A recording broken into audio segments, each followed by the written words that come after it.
Bonjour à tous, chers auditeurs de Radio Né. Bien, vous êtes sur 90.6 dans Débalta Science. Et aujourd'hui, on reçoit, avec grand plaisir, Madame Panequin, que j'engage à se présenter. Bonjour à tous, je suis Anaïs Panequin, je suis docteur en chimie des analytiques. J'ai fait mon doctorat au sein du laboratoire de chimie des produits naturels de l'université sur le campus de Corté. J'ai soutenu en décembre 2019, juste avant la crise du Covid. Ah, tu as soutenu déjà, ouais. Donc maintenant, on peut dire docteur Panequin. Effectivement, maintenant on peut le dire. D'accord. Et là, je suis à mon deuxième contrat d'ATER, c'est-à-dire attaché de recherche et d'enseignement temporaire, au sein de la FST. D'accord. Donc je poursuis mes travaux de doctorat au sein du laboratoire, tout en assurant un service d'enseignement. Et alors, comment ça fait? Ça compte comme une deuxième thèse ou c'est constitutif de la première? Comment ça fonctionne, ça? Non. Est-ce que une fois que tu auras fini ces travaux, on dira putain, celle-là, elle est 2 fois docteur? Ou comment ça fonctionne? Raconte un peu. Non, le contrat d'ATER, c'est un contrat d'enseignement et de recherche qui peut être obtenu à partir du grade de master. Souvent, ce contrat d'ATER permet de terminer la thèse, puisqu'on a un contrat doctoral qui dure 3 ans jour pour jour, mais souvent on a besoin de 1 ou 2 mois en plus. Ça permet d'avoir une année supplémentaire assurée en ayant un service d'enseignement pour finir sa thèse, poursuivre sereinement, finir par exemple les publis, finir les travaux inachevés, tout en assurant l'enseignement. D'accord. Et on a le droit à 2 contrats d'ATER pour une personne. Au-delà, on ne peut plus repostuler sur un contrat d'ATER. D'accord. Alors, de quoi ça parle tout ça? C'est quoi tes travaux? Raconte-nous. Donc moi, je travaille sur les bryophytes de Corse. Les bryophytes, ce sont les mousses végétales que l'on va retrouver partout sur le territoire.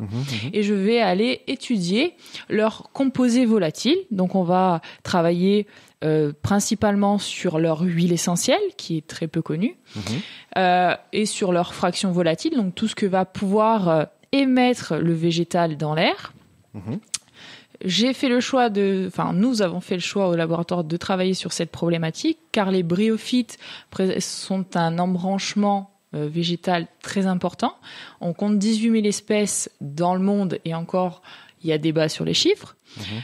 Et pourtant, on estime que seulement 10% de ces espèces ont fait l'objet de caractérisation chimique. Et pourtant, parmi ces 10%-là, on a déjà des centaines de nouvelles molécules, parfois au squelette très particulier et très caractéristique des bryophytes, et dont certains sont actifs. Ils ont montré une activité biologique et très diverse. On va pouvoir aller de l'anticancéreux à l'antiparasitaire. On va pouvoir aussi avoir tout simplement de l'antioxydant.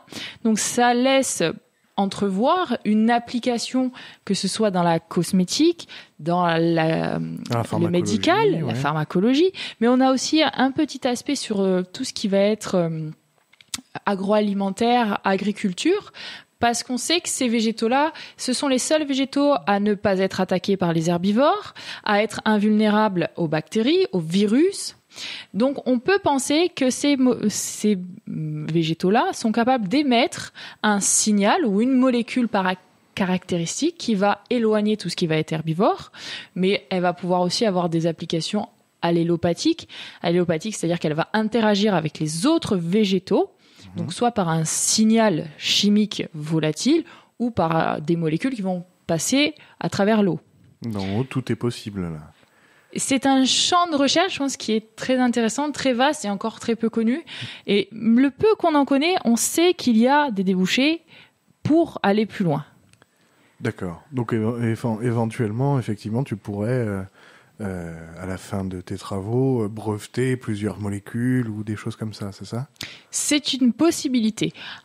Pendant mes travaux, donc nous on s'est intéressé aux bryophytes de Corse parce qu'il y a plus de 500 espèces sur le territoire et rien n'avait encore été fait du côté chimie. Il a fallu attendre 2007-2008 pour avoir le premier recensement des bryophytes de Corse. Et encore, on sait qu'il est partiel. Ils n'ont pas pu aller vraiment au bout. C'est très difficile de travailler sur les bryophytes de par leur taille, leurs caractéristiques aussi d'identification qui sont très particulières. Et pour ces travaux-là, au départ, nous étions partis conquérants en disant on va faire plein d'espèces et on va trouver leur composition. Mais en fait, on s'est arrêté à 4 espèces parce que déjà, ces 4 espèces-là, elles m'ont donné du fil à retordre et elles nous ont donné des beaux résultats. On sort 4 nouvelles molécules, dont 3 sont des structures très caractéristiques des bryophytes qui n'avaient pas été trouvées ailleurs. Mais on sort aussi des activités biologiques très intéressantes.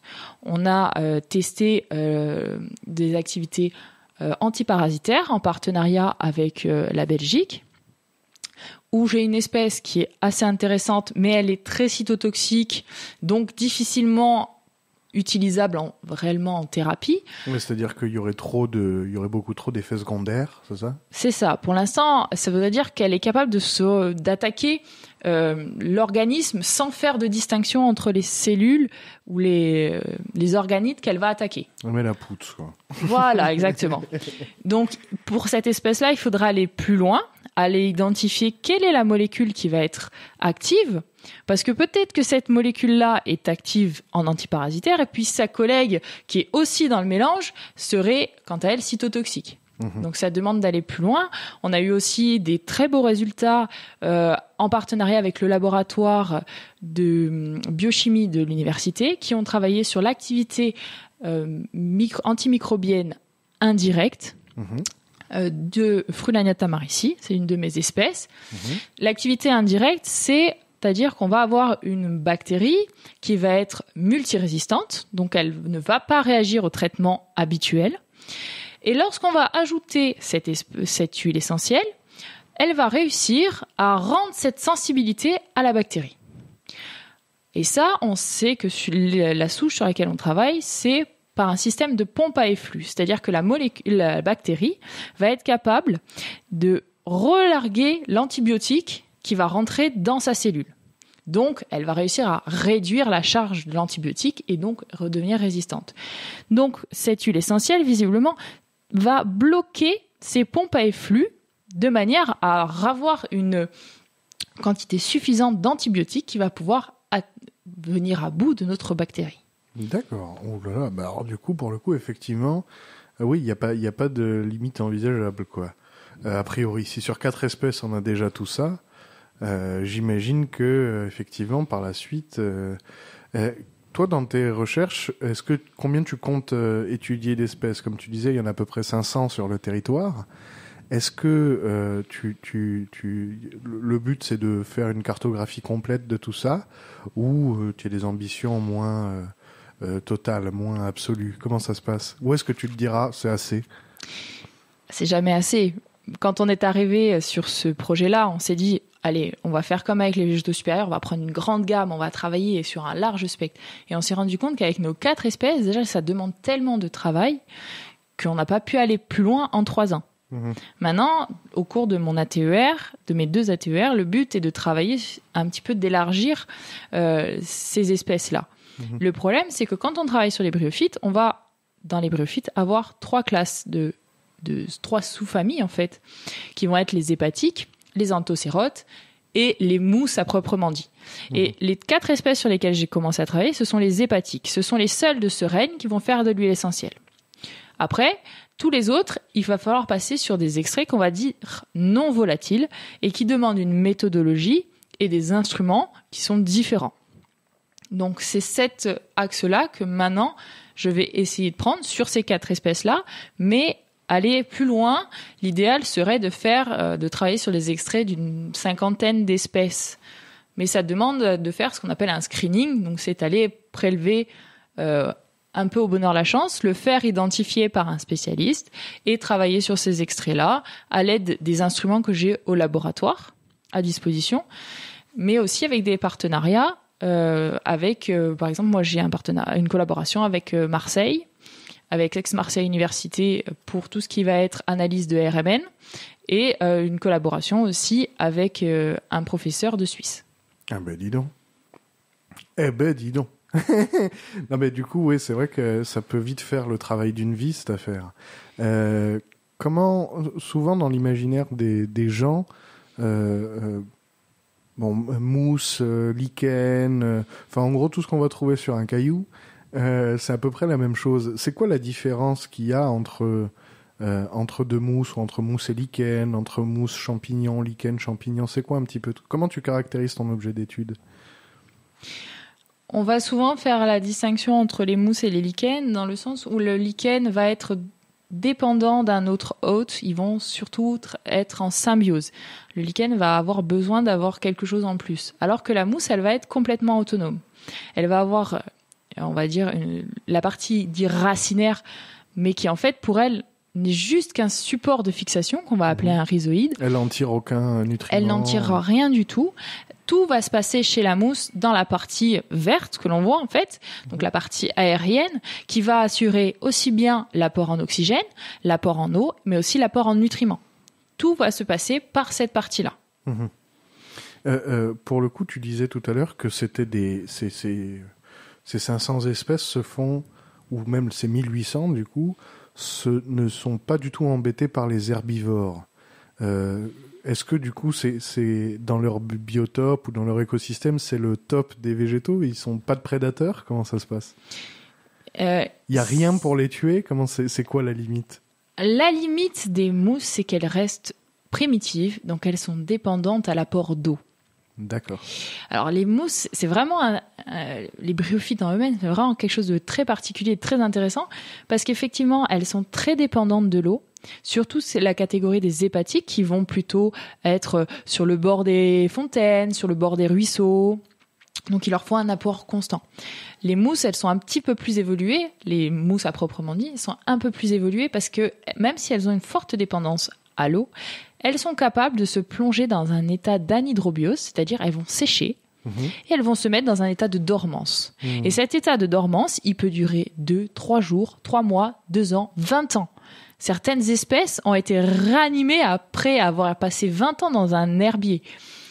Donc, elles ont vraiment un potentiel très important. Eh ben, dis donc, ça promet. À chaque fois que tu dis quelque chose, à chaque fois, je suis un peu plus impressionné. J'ai hâte de voir les résultats d'un truc comme ça. Pour l'instant, tu as fait pas mal tu fais pas mal d'avancées sur le contenu même de ta thèse. Pour bien que les gens comprennent comment se découpe une thèse, est-ce qu'il a fallu déjà que tu aies ces 4 espèces que tu continues de détailler, ou est-ce que tu en avais eu 2, ça suffit? Qu'est-ce qui fait un travail de thèse? Comment est-ce qu'on se dit « Ah, là, c'est assez » Au départ, on a voulu travailler sur des espèces qui faisaient des métabolites volatiles, parce qu'au laboratoire, on a une méthodologie de travail sur tout ce qui est extrait volatile assez développée, mais sur les végétaux supérieurs. Donc on pensait pouvoir l'appliquer assez facilement sur ces végétaux-là, ce qui ne s'est pas avéré tout à fait vrai. Même si ça nous a beaucoup servi, il a fallu aller plus loin, développer une méthodologie très particulière sur ces espèces-là, effectivement.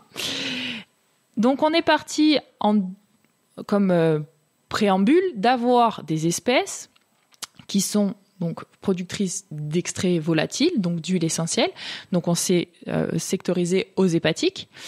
Et le but, on savait qu'on allait devoir travailler quand même beaucoup dessus, donc il fallait qu'elles soient présentes en grande quantité. Donc on a travaillé avec un bryologiste qui s'appelle Monsieur Achille Piolle, qui est un ancien de l'ONF et qui est passionné par ça et qui travaille toujours avec moi. Et il nous a proposé 2 espèces. Donc on avait Frulania tamaricis, Scapania ondulata. On a commencé à travailler sur elle. Quand on est arrivé à une identification à plus de 90% de l'huile essentielle de chacune des 2 espèces, on est allé plus loin en disant « Allez, on va rajouter une espèce ». Quand sur Conocéphalum conicum, on est arrivé à peu près à ces eaux-là, on est allé sur une autre. Et puis après, les 3 ans se sont écoulés. Donc nous avons travaillé au final sur 3 espèces, même si nous avions essayé de faire des brides sur les mousses. Mais en 3 ans, c'était pas possible d'aller aussi loin. On a privilégié plutôt d'aller loin dans l'identification de nos 4 espèces, plutôt que d'aller dans beaucoup d'espèces, mais de devoir s'arrêter à un taux d'identification très faible. Très, très superficiel, ouais. Alors, on va faire une petite pause musicale et on revient tout de suite après.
Bonjour, chers auditeurs, toujours sur Radio Nebia 90.6 dans Débat ta Science.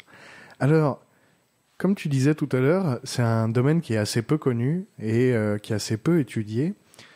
Comment on fait comment on fait quand on est un peu seul, premier sur le terrain? Est-ce que tu as dû rencontrer des gens? Comment ça s'est passé? Et où est-ce qu'ils sont, du coup, tous ces gens-là? Ici, j'ai eu la chance d'avoir quand même 2 directeurs de thèse qui connaissaient quand même beaucoup de choses sur les végétaux supérieurs, même si ça a été difficile à appliquer sur les bryophytes. Ils ont toujours été un appui très important.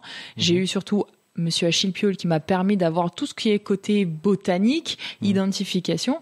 Et au-delà, c'est de la littérature, c'est surtout les travaux d'un professeur, Monsieur Asakawa, qui a fait un nombre de publications astronomiques sur ces bryophytes-là et qui a été une bible. Il vient d'où, ce monsieur? Asakawa, tu as dit? Japon. Ah oui, ouais, d'accord, oui. C'est bien ce que je me disais, mais ça, c'est pas du Niol. Ah non, c'est pas de chez nous. Lui, il a travaillé toute sa vie sur ça et il a sorti des bouquins. Mon chef, quand je suis arrivée, il m'a dit... Tu vois le bouquin d'Asakawa? Il me dit, tu le prends, tu le mets sur la table de nuit, c'est ta Bible. Ouais, tu le mets sous l'oreiller, sur l'oreiller. C'est ça. Allez. Tu dors, tu manges avec. C'est la base de tout. Et après, en ayant ces résultats-là, j'ai eu la chance d'aller en congrès à plusieurs reprises, sur des congrès nationaux et sur des congrès internationaux. Donc j'ai eu des bourses, j'ai eu des financements de l'université, j'ai aussi eu des financements de sociétés chimiques en France. J'avais la SFSM, donc Société de spectrométrie de masse, qui m'a permis de partir par exemple à Florence. J'ai fait donc le congrès international de Florence, où j'ai présenté mes travaux sous forme de posters. J'ai aussi fait un congrès à Paris, où là j'ai fait une présentation orale de mes travaux sur Frunania tamarici, qui ont été assez appréciés par le public qui était présent. J'ai aussi pu faire Strasbourg, j'ai fait un congrès international à Borgo. J'ai pas été très loin là, mais c'était quand même international, où j'ai pu rencontrer d'ailleurs une autre personne qui travaille sur les bryophytes et qui a fait énormément de travaux. C'était l'occasion de la rencontrer, une Polonaise, Madame Ludwig. Et Asakawa, t'as pu le rencontrer ou pas? Non, c'est peut-être mon plus grand regret. J'aurais bien voulu, parce que c'est vraiment le père de la chimie des bryophytes. Quand on regarde ce qu'il a publié, c'est fou. Mais c'est souvent ça, on oublie souvent que les scientifiques sont... ont une très mauvaise empreinte carbone. Voilà, faut le dire. C'est comme ça qu'on dit maintenant. Mais oui, ça voyage beaucoup, quoi, parce que le spécialiste de ton domaine, il est peut-être pas dans le bureau d'à côté. Et alors, du coup, oui, t'as tiré de ces voyages beaucoup de, c'est quoi? C'est du réseautage? Comment ça se passe, en fait?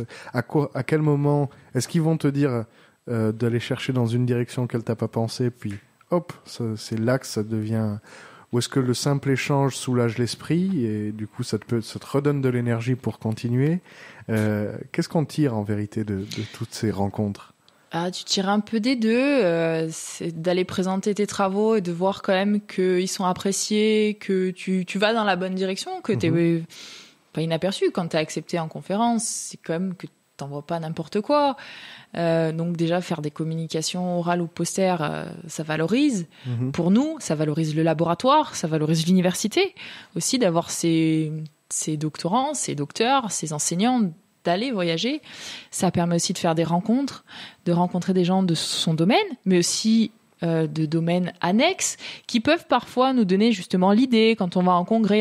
Tiens, il fait un truc intéressant, lui, ça peut s'appliquer sur mon domaine. Ça peut être... Y compris dans l'interdisciplinaire. Effectivement, dans l'interdisciplinaire, la chimie, c'est très vaste. On a des branches parfois très spécifiques et très diverses, mais des fois, sur son petit travail, juste une petite partie, un protocole, un petit résultat, une manière de travailler, des fois une méthodologie. Même si ça s'applique pas aux bryophytes, que ce soit les plantes supérieures ou même parfois des domaines un peu plus à part. Je me souviens d'une collègue qui travaillait sur le venin de guêpe ou le venin d'abeille. Elle avait une méthodologie de travail qui m'a quand même très interpellée. J'ai dit, tiens, ça peut peut-être s'utiliser dans certains cas sur mes travaux. Non, et donc du coup, effectivement, on a vraiment quelque chose d'enrichissant. Alors moi, je me posais la question pendant qu'on en discutait un petit peu en off, mais est-ce que comment ça se passe? J'imagine que là, enfin, l'apparent avantage de ce type d'études, c'est éventuellement breveter des nouvelles molécules, etc. Ça paraît important pour le territoire. Comment est-ce que on finance cette thèse? Est-ce que c'est la collectivité qui vient t'aider? Est-ce que c'est ces fameux contrats dont tu parlais tout à l'heure, les ATER, c'est ça, comme tu dis? Bon. Comment est-ce qu'on fait un petit peu tout ça? Est-ce qu'on doit vendre sa thèse avant de pouvoir la faire? Oui, on est obligé de vendre sa thèse. À qui? Au départ, moi j'ai fait l'objet d'une bourse doctorale. La bourse doctorale, ce sont des financements obtenus par la CTC. La CTC, je sais plus la CTC maintenant, je crois, c'est ça. La CDC maintenant. On dit. CDC, excusez-moi. Moi je dis non mais tu le fais bien. Moi je dis tout le temps CTC, mais à Voilà. chaque fois on me reprend en disant CDC. Donc on a des bourses doctorales financées chaque année sous un nombre, je crois qu'en moyenne c'était 12 pour l'intégralité des doctorants, donc que ce soit sciences et techniques ou lettres et droit. Et c'est évidemment la course, je dirais, à la bourse, dans le sens où il faut se battre des coudes. voilà, il faut avoir un bon dossier étudiant, donc avoir quand même des bonnes notes, puisqu'il faut vendre aussi ton candidat. Il faut avoir un sujet de thèse qui soit intéressant, qui soit valorisable, et surtout valorisable pour le territoire. Voilà, on n'est pas là pour la beauté du sport, quoi. Il faut un truc, voilà, qu'on puisse vendre, ouais, effectivement. En général, la première phase, c'est le dépôt des sujets auprès de l'école doctorale. Ces sujets vont faire l'objet d'une sélection. Alors, on va tout prendre en compte, hein, que ce soit le sujet en lui-même, les possibilités de suite du sujet, mais aussi tout ce qui va être encadrement. Si les laboratoires, est-ce qu'ils sont capables d'intégrer ces doctorants, l'encadrement, les tuteurs, les directeurs de thèse aussi rentrent en compte. Et après, on va avoir la course au candidat de dire il faut aller se battre pour son sujet aussi. Il faut sélectionner le candidat par les directeurs. Donc, généralement, là, tu as une première phase de sélection si on est plusieurs sur un sujet. Et je sais que maintenant, ce qui n'était pas le cas à l'époque où je suis rentrée en thèse, il y a un oral demandé aux candidats pour la sélection pour la validation, en fait, des sujets. Qui se fait devant qui? Alors, je sais qu'il y a le directeur de l'école doctorale, ou son adjoint. D'accord. Mais aussi, après, je crois que c'est les directeurs du MR ou Mais de ton secteur, quoi. Voilà, tu passes devant un jury qui est dans ton domaine, ou du moins je dirais, c'est pas un professeur de lettres qui va aller juger la science et technique. Comme dit l'expression, c'est validé par ses pairs. Voilà. Avant même que ce soit la thèse. C'est ça. On valide la question de la thèse, validée par les pairs. Donc il y a une validation du sujet et du candidat avec. Alors on te demande aussi, est-ce qu'on te demande aussi d'enseigner, tout à l'heure tu disais, de recherche et d'enseignement. Donc tu enseignes aussi. Ce type de contrat doctoral, on a le choix de demander ce qu'on appelle des activités complémentaires. Qui est une petite hausse de salaire mensuelle, si on fait ces activités complémentaires. Ces activités complémentaires, elles vont être ou de l'enseignement.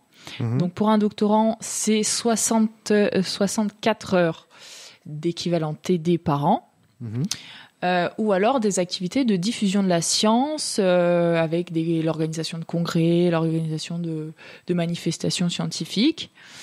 Moi, j'avais fait le choix de prendre l'enseignement, donc j'ai enseigné depuis ma première année de doctorat. Donc ça, c'est plutôt le choix de la passion, alors que l'autre, on sait qu'on va plus réseauter, du coup, c'est ça? Un peu l'enjeu? C'est-à-dire, si on fait de l'organisation de vulgarisation, on va devoir inviter de nouveaux chercheurs, etc., etc. C'est l'occasion de faire de nouvelles rencontres. Tandis que l'enseignement, c'est plus un sacerdoce. Comment ça se passe?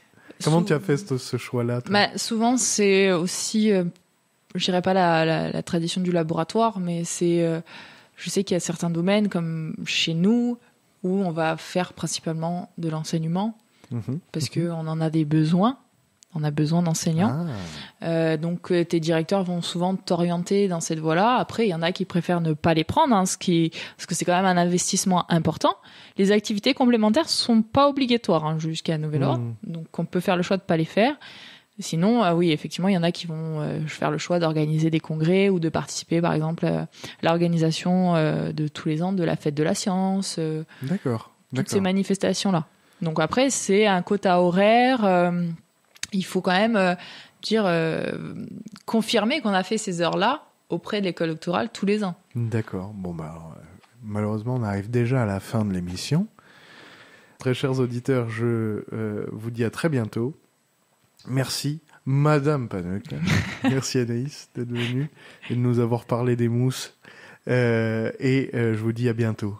Au revoir.